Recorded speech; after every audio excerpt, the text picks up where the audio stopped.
This is the Canon AE-1, made in Japan with over 5.7 million units sold, but most importantly, this was manufactured between 1976 and 1984.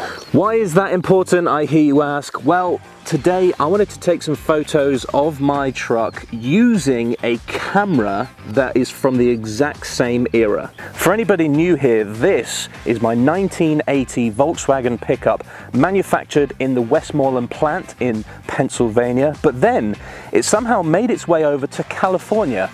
And then from California, it got imported to the UK in around 2021, and now I have it. So we have no idea on the history, how it got from the factory in Pennsylvania to California and everything in between, but it's here in the UK now, and this is my pride and joy. But in 1980, at some point when this came out the factory doors, when it made its debut on the showroom floor, whatever, somebody bought this brand new. And if they wanted to take a photo of the truck, they would have had to use a camera just like this. This camera would have been around the exact same time is what I'm getting at. So in today's video, we're taking pictures of the truck using technology from when this truck came out of the factory. Make sense? You see, nowadays, we all take photos on our phones, we upload them to social media, click, boom, post, done, right? And that's fine, but you see, with film photography, there's so much more to it. You see, with film photography, you don't get to see the preview of the photo you've just taken. So everything has to be so perfect. You have to make sure you set your shutter speed right, your aperture correct, make sure that you've set the right ISO. Everything has to be perfect. This airplane that's just about to go past has a sign. It's going the wrong way, but it says, "Sam, I love you." You see, one of the reasons why people don't shoot film anymore is probably the cost. You see, just the initial cost of the film alone. See, right now I've got the Kodak Color Plus. I've also got Kodak Gold at home as well. But these film rolls have 24 exposures, and they cost £10 each, which means that every photo that I take is costing me 41p. You see, there's a two-part cost in this whole thing. First, we've got our roll of film, which is £10. We've got 24 exposures, and that's the initial film on its own. Then, of course, we've got the development stage, which we either take to a photo shop or send it off to a lab online or something. And then we've got to work out what package we want. Do we want to get everything in 7x5s, 6x4s? Do we want a digital copy of all the photos? There's so much to weigh up, but again, like I said, this is potentially one of the reasons why people don't shoot film anymore, is that initial cost. You see, with film photography, like I say, you don't get that initial preview of the shot you've just taken, and then when you've taken all 24 or 36 photos, you then send it off for development or develop it yourself, and there's this whole anticipation that is created. You don't know how the photos are going to come out. You're sort of hoping that everything's been exposed correctly, and it's just a bit exciting, you know, and it's going back to that analog world, and I just don't feel that you get that when taking photos on your phone or with a digital camera. You sort of take photos, you know exactly how it came out straight away, jobs are good. But with film, I feel like it's more experimental, and there's so much more anticipation, and it's more of like an art form. I have no idea what I just said, but in my head it sounded right. Hiya, it's me again. Just need to interrupt today's video just to let you know we've had a little change of the structure of today's video. The original plan was to explain a little bit about film photography, shoot using a film camera, and then show you the developed photos. Turns out we've had a bit of malfunction with this, which ironically is a newer, more modern camera. This is a Canon 70D. For some reason, when I was recording my reaction to seeing the developed photos in today's video, it did not capture. So Canon, you need to sort it out, mate, because I've been using this for a while, and this happens nearly every shoot that we do. It just fails to record certain clips. You've got to do better, man. Like, this is This is supposed to be good old faithful, and it's turning into something that I'm leaving at home.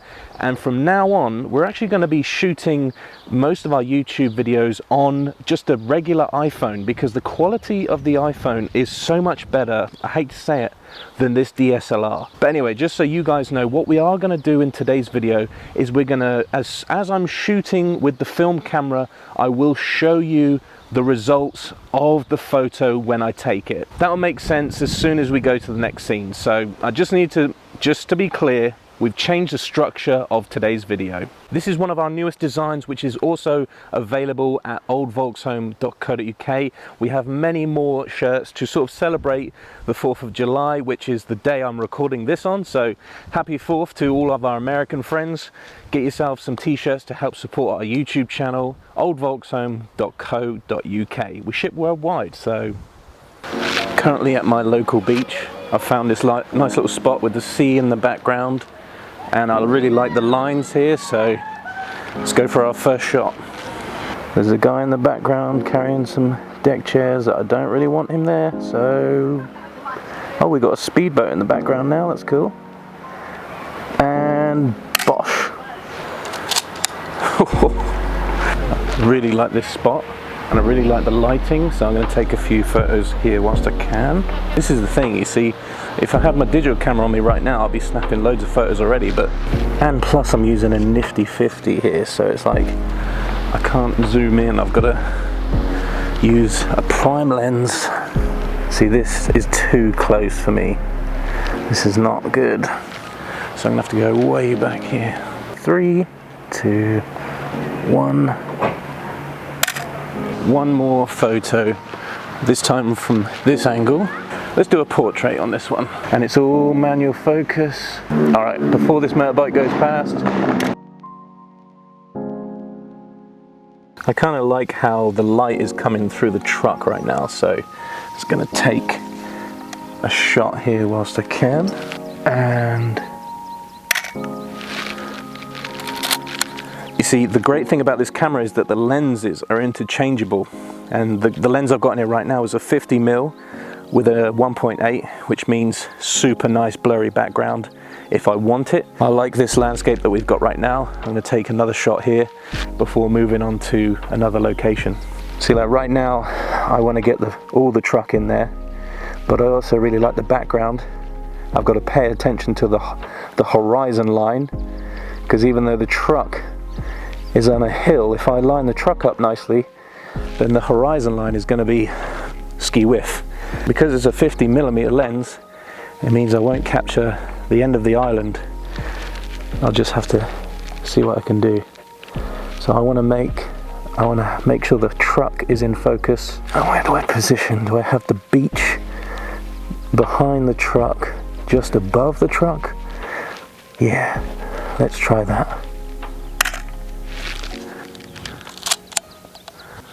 All right, time for a new location. As you can see, people are starting to turn up as the light gets much better here.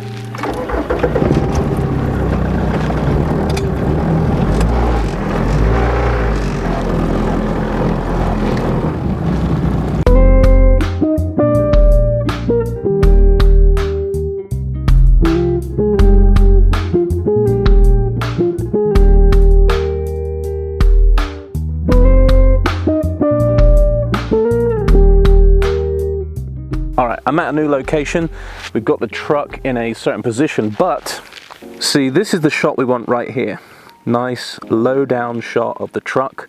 Wheels are turned to the right, and we're taking the picture of the left of the truck at this angle, so we can still see the front and we can still see the side, but there is an ugly hedge right here. See, if we were doing digital photography, we could just Photoshop that hedge out, but seeing as this is film photography and we're going analog, it looks like I'm gonna have to position the truck over just over here and try and set up the same shot, and this way we won't have a horrible hedge in the way. So you see, this is one of those things. This is one of those things you have to do with film photography. Not everything can be perfect all the time. You know, with digital, you could probably shoot something and be like, I'll just get rid of that smudge later on in Photoshop. It's fine. You use the patch tool, get rid of it, easy fix. With film photography, all those little imperfections are on show. Now, a little photography tip. Get down nice and low to the ground when you're taking your photo, because that way your subject appears more mighty and taller. You look at any sort of poster picture of a superhero, the photos are always taken looking up at them, gives them that more heroic stance. So I'm going to take this photo pointing the camera more up at our subject. There we go. For some reason, every time I set the camera up to film something or whatever, it just, for some reason, people just turn up out of nowhere and just ruin the shot. But like, I'll switch the camera off and there won't be a soul for miles. It's only when I'm recording something. Because I'm thinking so much about shooting film and making sure that that one shot counts, is that I'm thinking about the way I line the shots up. I'm looking for lines, like lead-in lines, or just lines in the photo that frame the picture. And the way I'm looking at this shot right here is we've got this background over there. You can sort of see Portsmouth and the South Sea over there, and then you've got the English Channel, and of course the background of the Isle of Wight. And I'm thinking, you see here with the truck bed, it's like this nice straight line, and then of course you've got the rear window here, which again is this another straight line. So I'm thinking the way this is positioned right now is that it's just framing up the photo nicely. And what I might do is I'm gonna make sure that the background is in focus but the truck isn't.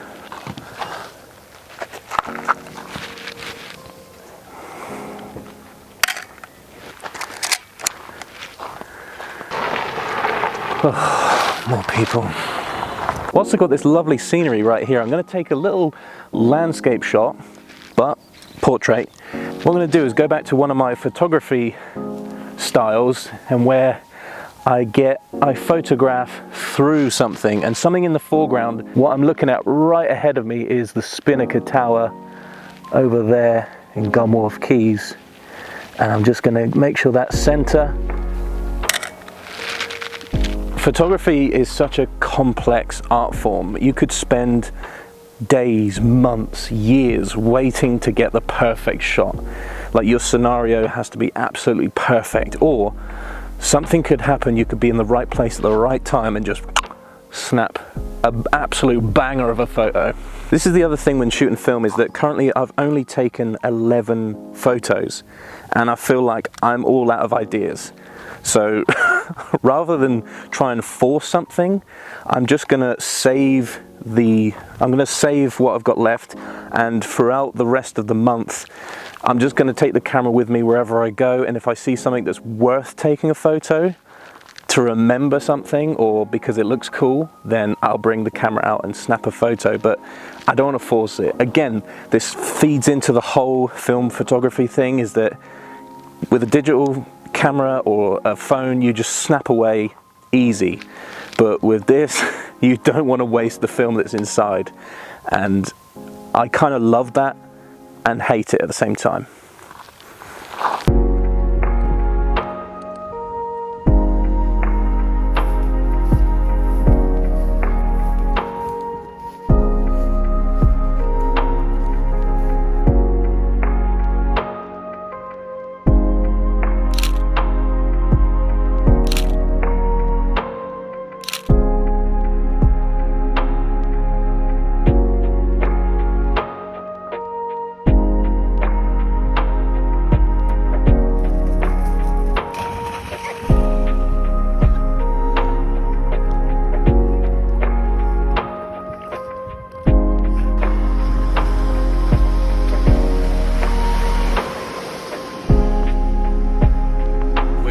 Here at Compton Beach here on the Isle of Wight. Got the camera just shooting the last couple of exposures here. We're just waiting for the sun to be in the perfect spot.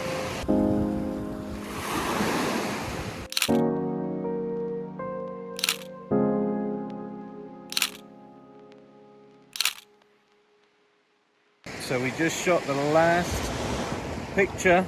You roll it up, cranking it up. This takes me right back to photography A-levels in college. Oh, so we can now take our film out.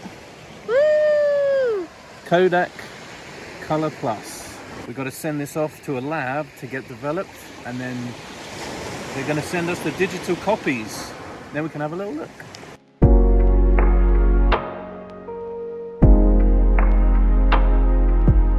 I have packaged up my one roll of film, and I've chosen a company that offer sort of like an online service, a company called Jack's Lab.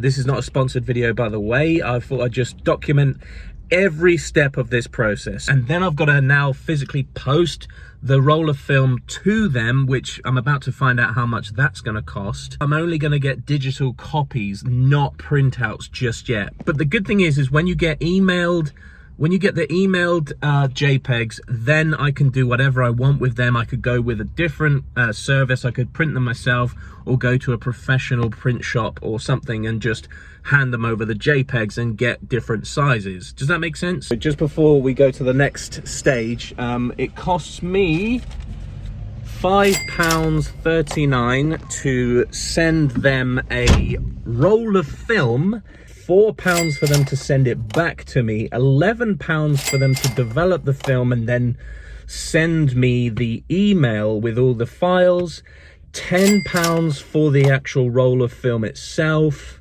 Starting to add up. I don't see myself completely switching to shooting film at the moment, just purely because of cost. So we'll see. We'll see how the photos come out. I guess in a way, you know, just my current thinking right now is that any photos that I take shooting film are going to be of certain events in my life, or certain points where I really want to remember them. Does that sound like a load of bollocks? I don't know. It just, there's something about film that offers that nostalgic look and feel. And I kind of, now I know how much this whole process is costing, I don't want to waste a single shot. You know what I mean? Like literally every single shot really does count now. So will I be making the big switch from shooting digital to shooting film? The answer is no, for two reasons. The first being the cost. The second reason why I'm not going to be doing it is because of the time, like how long it took for me to send off the film, for them to receive it, for them to then develop it, which took about 5 days, and then they had to they still haven't sent it back. And it's been like 2 weeks now, and I still haven't received my negatives. No, I won't be making the switch, but I do still have a roll of Kodak Gold, which I think shooting film does have that nostalgic feel, and it does give you that real nice creamy aesthetics when you develop your film. So I think what I'll do is I'll save that roll of film for a special occasion, perhaps Caddy campers that's happening in September. I might save it for then. To sum it up, I think shooting film photography is very much like listening to a vinyl record. Of course, you could just go onto like Spotify and play a song that you want instantly, whereas playing a vinyl record, you've got to move the needle to whatever track you want, and it's quite a physical thing. Hopefully that sort of, if you get what I'm saying. But there is still an art form there. Same with listening to vinyl records. I would much prefer it. The sound is so much better. And of course, the outcome of film photography will always be better looking, in my opinion, than digital. You know, it's got that real nostalgic aesthetic. But it's just the cost and how long it takes to get developed. If you enjoyed today's video, make sure you hit the thumbs up button, and if you're new, make sure you subscribe to the channel, turning the notification bell on so you get notified every single time we bring out a brand new video. And remember, if you want to support the channel and what we do here, then please go to oldvolkshome.co.uk and get yourself a t-shirt. It really does help support what we're doing here, and we hope to see you at Caddy Campers in September.